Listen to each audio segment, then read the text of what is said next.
On a pensé à un parcours d'exposition qui joue sur la profondeur de champ du regard. Donc on commence par une focalisation du regard autour d'un sas fermé.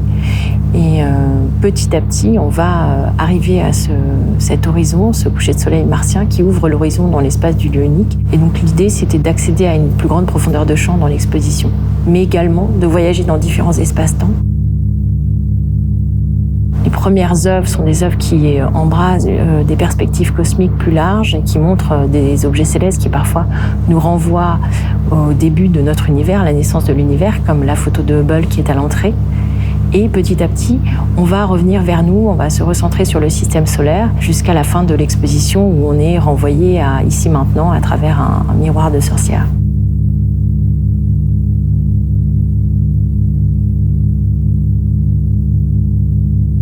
En fait, dans mon travail, j'explore les frontières de l'espace et c'est un peu comme regarder le ciel avec ses yeux et promener ses yeux sur la voûte céleste. On peut se connecter à différents espaces-temps en regardant les étoiles. Et ce qui m'intéresse, c'est ce voyage immobile de l'esprit, à la fois dans des espaces physiques et cosmologiques, mais aussi dans des espaces, un espace plus mental et intérieur. Je travaille en général avec une double approche qui est d'un côté une approche très rationnelle, où je vais collecter des données auprès de scientifiques et les intégrer dans mes œuvres.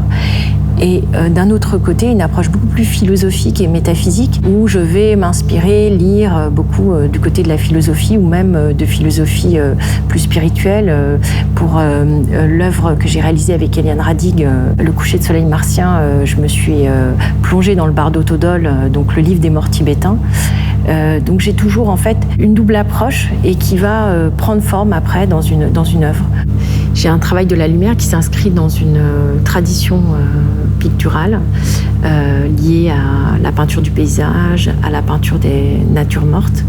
Et comme dans la nature morte, le peintre cherchait à capturer la lumière à un instant donné et en quelque sorte à arrêter le temps, je travaille aussi la lumière avec les technologies contemporaines et également avec le regard des scientifiques que j'interroge, des astrophysiciens. Et j'essaye aussi, à ma manière, avec mes outils et mes installations, de capturer cet espace-temps.